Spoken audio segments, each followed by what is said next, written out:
What's more American than opening a lemonade stand? Would you like some lemonade? Yes, please. Who's first? Thank you very much. Oh, thank you so much. Thank you. Appreciate it. For years, kids have set up stands like this. But today, watch out. The police may bust you. I was really scared because I didn't know what was going to happen. We were just selling lemonade in our front yard for about 3 days, and the third day, the police decided to shut us down. Their mom heard the police yelling. And I could hear them from inside my house yelling at them, "Girls, you have to shut the lemonade stand down." It made me want to open my own stand here in Fox's front yard. There's a cop over there. Will the police bust me? There are so many vague laws that everybody arguably could be caught up in it. Lawyer Harvey Silverglade says America's avalanche of new laws, this is just what the feds added last year, makes criminals of just about all of us. Every citizen arguably could be shown to have violated some regulation in these stacks, and that's the danger to liberty. The police never told these girls why they were shut down. My husband stopped at the city hall to try to find out, and the city official laughed at him and said, "Really? They shut your lemonade stand down?" And he says, "Yeah, I'd like to see what law I'm breaking." She didn't even know. Eventually, the police chief explained. We were not aware of how the lemonade was made, who made the lemonade, or what the lemonade was made with. We understand you guys are young, but still, you're breaking the law, and we can't let you do it anymore. Appleton, Wisconsin shut down these girls' lemonade stand. And these kids in Texas were stopped too. They said that you needed a permit to sell. In Hazelwood, Illinois, Caitlin and Abigail Mills sold Girl Scout cookies from their own front yard. But then the city sent them a letter ordering them to stop. I looked at it and I was like, "What? Cookies? Come on, it's Girl Scouts." All these people ran afoul of laws they didn't know existed and still don't understand. They're ununderstandable. Not only to people like you who are not lawyers, to people like me. I am a lawyer, and I can tell you, They're incomprehensible to you. Incomprehensible to me. Even the police don't understand. She said the Roberts Kids Lemonade stand violated the law, but 2 officers the previous day bought lemonade from them and tipped them. in Scottsdale, Arizona, Dr. Reed Tarazi is accused of breaking the city's nuisance and property maintenance ordinance. His crime? This tree in his backyard. It's the wrong kind. They said if you don't remove the tree, you'll be fined $2,000 a day. Or I could face imprisonment for 6 months. You bought the house partly because of this tree. Yes. But it turned out this tree wasn't on the Planning and Development Services Department's list of approved trees. It's odd because there are a bunch of them in the area. And so you point this out to the authorities, and they say what? Let us know who they are, and we will cite them as well. In California, Stephanie and Chuck Fromm were fined for holding Bible studies in their home. Need a conditional use permit, CUP, to hold meetings. Okay, and that's tricky. It goes down this road of traffic studies, earthquake studies, land studies.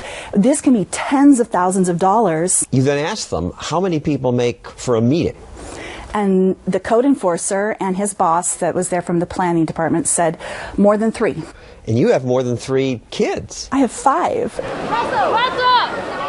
Famous people accused of breaking the law can fight zealous prosecutors. They can afford the expensive lawyers who often get them reduced sentences or acquittal.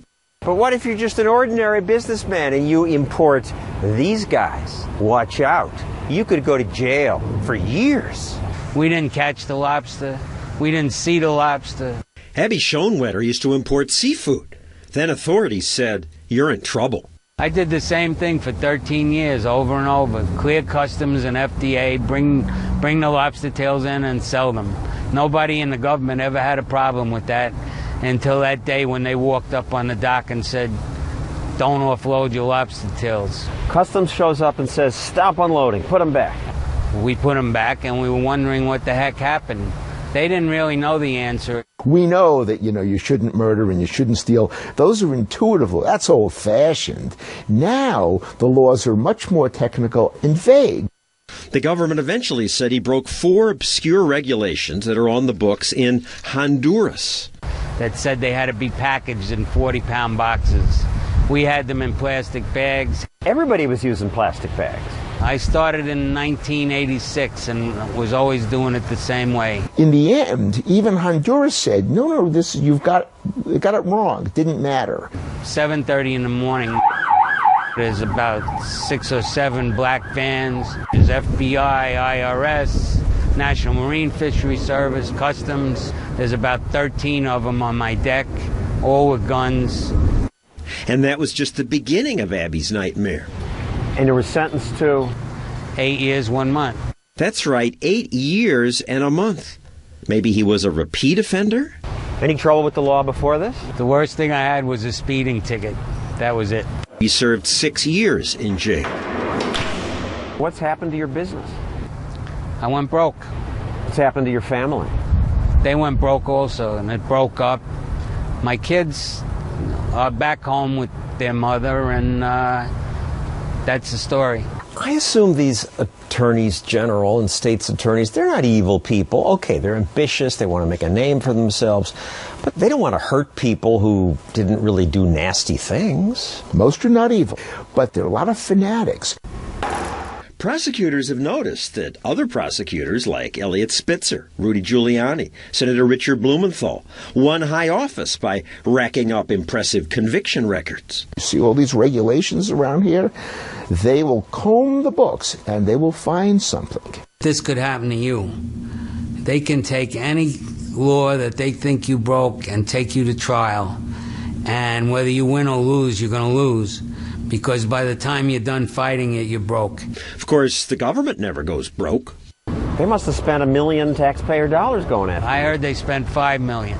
The amount of money that it takes bankrupts the typical individual. How much money does it take? Oh, I've had clients who have spent $10 million.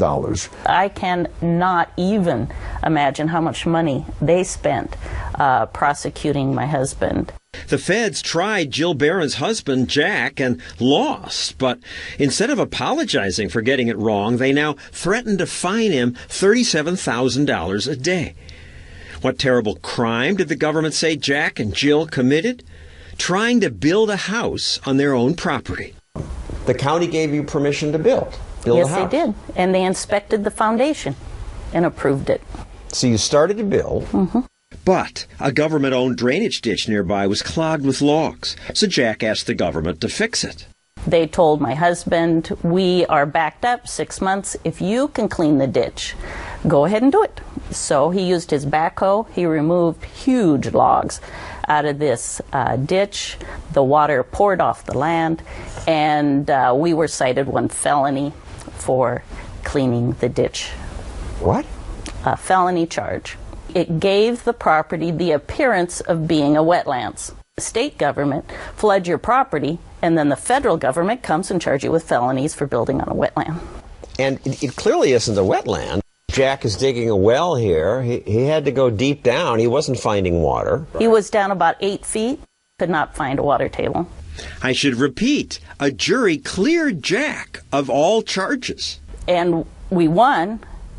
But after we were home for a month maybe, the Army Corps of Engineers and the EPA sent us another letter saying how nice for you that you won in the criminal court, but we still feel it's a wetlands, and the decision made by the jury did not matter to them. And if you don't get off the property, we're going to fine you civil. What does that mean? $37,500 a day. They've had to sell their home. Now they live in a modified trailer. So this has already almost taken everything you have. Well, yeah, or I wouldn't live like that. And their life savings? We'll be bankrupt, obviously. You have no idea what you're up against. You don't know the power that is the EPA. They have all the time and resources in the world. It's an implacable foe with unlimited budget, and they wear you down. They just come in and ruin lives. And so our government, that's supposed to be by the people, for the people, sometimes is against the people. Up next, why I had to do this. Wait, stop! Don't drink it! Wait, I can't give it to you. Don't drink it!